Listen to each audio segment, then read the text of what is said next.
Here's another little tip that if I had learned earlier might have taken years off of my guitar development, and that is when I'm feeling stuck, sometimes I will yearn for more capacity for nuance in playing notes. And for a while this manifested as wanting to learn to play slide guitar, which I started doing and is a lot of fun, but it's really hard. I love Derek Trucks and his melodicness and his precision.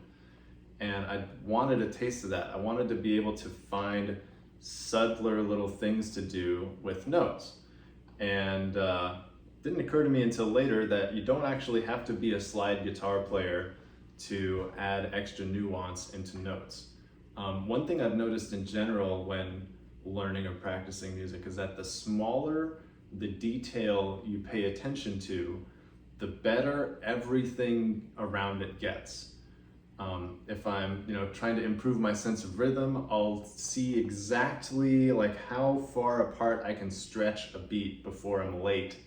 If I'm just like drumming along to a song, I'll stretch it as far as I can, and it kind of trains my ear to pay attention to the tiniest little details in rhythm. And this is a similar principle.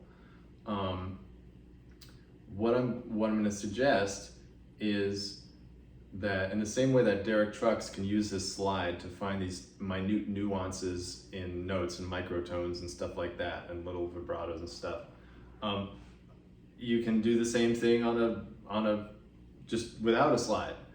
And for some reason this took me forever to realize, because I was busy just playing notes and just flopping through notes like, and there's like a little bit of nuance there, but I was kind of ended up feeling stuck, like I had done everything that could be done on the pentatonic scale. But once I started focusing on like the precise color and shape and emphasis of the notes, my soloing kind of took on a depth, a deeper character to it. And focusing on the exact character you put into each note can very much improve your overall soloing, because the sensitivity you gain by focusing on a finer detail than you're accustomed to, that sensitivity that you develop expands to include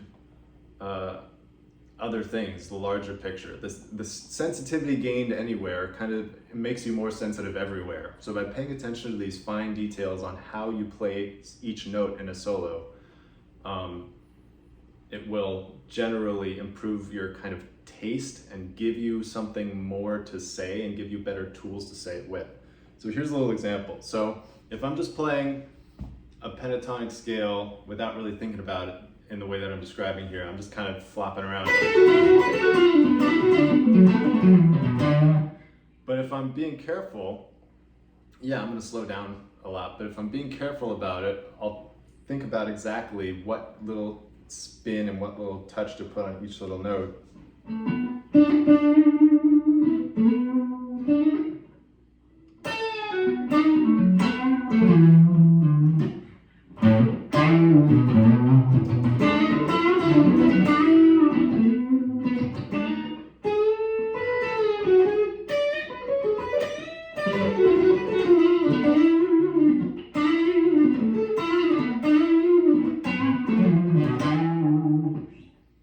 One of my favorite things to do is, when going down somewhere, especially to this note, put a little tail on it.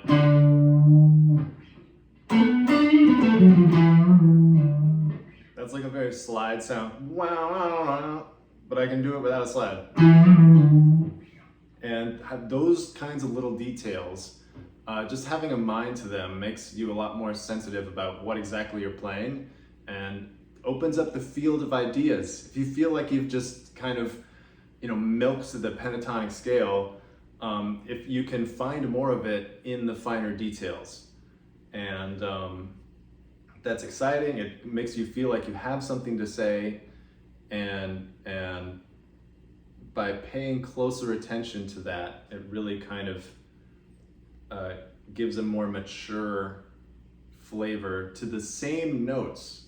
It could be the same notes that you would play otherwise, but there's more sensitivity and depth and intention in them that way. So I hope that makes sense. This has been a little bit philosophical, but I'll just play a little more and then sign off.